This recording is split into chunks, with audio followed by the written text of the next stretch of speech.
અમદાવાદના શહેલામાં sky city એપાર્ટમેન્ટમાં ભીષણ આગ લાગી અને ત્રીજા માળે લાગેલી આગ છઠ્ઠા માળ સુધી પ્રસરી હતી.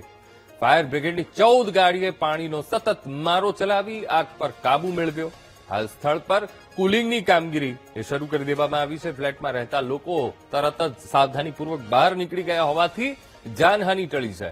શોર્ટ સર્કિટને કારણે આગ લાગી હોવાનું અત્યારે પ્રાથમિક કારણ એ માનવામાં આવી રહ્યું છે. હજુ સચોટ કારણ તે તપાસ થશે અને ત્યારબાદ જ કારણ સામે આવશે. અમદાવાદના રેસિડેન્ટ બિલ્ડિંગની અંદર આગ લાગવાની ઘટના છે તે સામે આવી છે. સ્કાય સિટી નામના જે આખા રેસિડેન્ટ એરિયા છે તેમાં 15 માળના આ બિલ્ડિંગની અંદર આજ વહેલી સવારે ચોથા માળે છે તે આગ લાગવાની ઘટના બની હતી અને આ આગ છે તે ત્રીજા માળથી છઠ્ઠા માળ સુધી છે તે પ્રસરી જવા પામી હતી. મહત્વનું છે કે સ્થાનિક લોકો છે તેમને જાણ થતા નીચે ઉતરી ગયા હતા, જેને કારણે રહીશોને જે છે તે આગમાંથી બચી ગયા હતા, પરંતુ ફાયરની 12 થી વધુ ગાડીઓ છે તે ઘટના સ્થળ ઉપર પહોંચી હતી. પાણીનો મારો છે તે ચલાવ્યો હતો અને આગ ઉપર કાબુ મેળવવામાં આવ્યો હતો. હાલ જે સ્થિતિ છે તે કાબુમાં આવી છે. જે રીતની વાત કરવામાં આવે તો અમદાવાદના જે રેસિડેન્ટ વિસ્તારની અંદર ઉનાળાની શરૂઆત થતા જ આગ લાગવાની ઘટનાઓ બની રહી છે. આપણી સાથે સ્થાનિક છે, તેમની સાથે વાત કરશું. શું કહેશો, જે બનાવ બન્યો કઈ રીતના આખો બનાવ હતો, શું સ્થિતિ હતી? બનાવ 7:30 વાગે બન્યો હતો. જેવો હું જાગ્યો ને એટલે પછી મેં જોયું ભાઈ આમના ઓલામાં આગ લાગેલી છે. પછી મેં રાડું નાખી ચિલ્લાય મોટી મોટી હતી, પણ હવે એમનું બારી બંધ હતી કાચની એસીના હિસાબે. હવે એમને સાંભળ્યું ને પછી અહીંયાથી જેવો અવાજ આવ્યો ને પછી મેં સિક્યુરિટીને ફોન કર્યો. પછી સિક્યુરિટી વાળા એમ કીધું કે ભાઈ તમે જાઓ ફટાફટ. પછી એમને 4 જણાને કાઢીને બાકીના માણસો ઉપર જતા રહ્યા. જ્યારે આગ લાગી ત્યારે કેટલા લોકો હાજર હતા? હાજર તો કોઈ હતા જ નહીં. હું એક જ જોતો હતો, બાકી કોઈ નથી. હું એક જ હાજર. પછી નીચે બધા આવી ગયા. ના જાનાની કોઈ હજી સુધી નથી દેખાતા. કેટલામાં માળે આગ લાગી? ત્રીજા માળે, પછી ચોથા પાંચમા માળે, બે જગ્યાએ જઈ. જે સવારના સમયે છે તે આગની ઘટના બની હતી.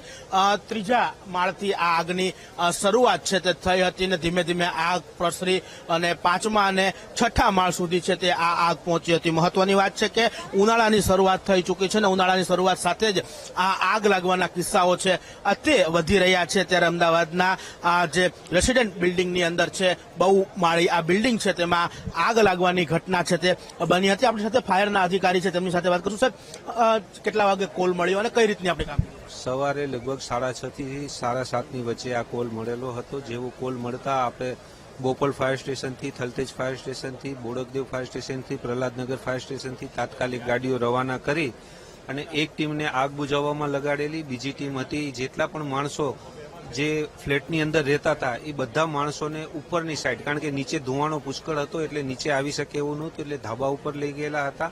આગ સંપૂર્ણપણે બુઝાઈ જતા આપણે બધા માણસોને નીચે ઉતારી લીધેલા છે. કેટલાક લોકો ઉપર ફસાયેલા?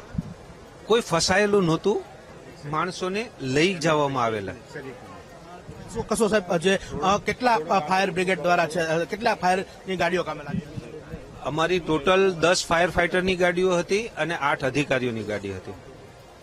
ચોક્કસ જે આગની ઘટના બની હતી, હાલ ફાયર બ્રિગેડ દ્વારા છે તે આગ ઉપર કાબુ છે તે મેળવી લેવામાં આવ્યો છે. 12 થી વધુ ગાડીઓ દ્વારા છે તે હાલ આગ ઉપર છે તે કાબુ મેળવ્યો છે. કે સદનસીબે જે લોકો છે તે સમય સૂચકતાથી નીચે ઉતરી જતા તમામ લોકોનો બચાવ છે તે થયો હતો અને હાલ કુલિંગ કરવાની કામગીરી છે તે ચાલી રહી છે. કેમેરામેન પ્રવીણ વાઘેલા સાથે શુભમ ભટ્ટ, વીટીવી ન્યૂઝ, અમદાવાદ.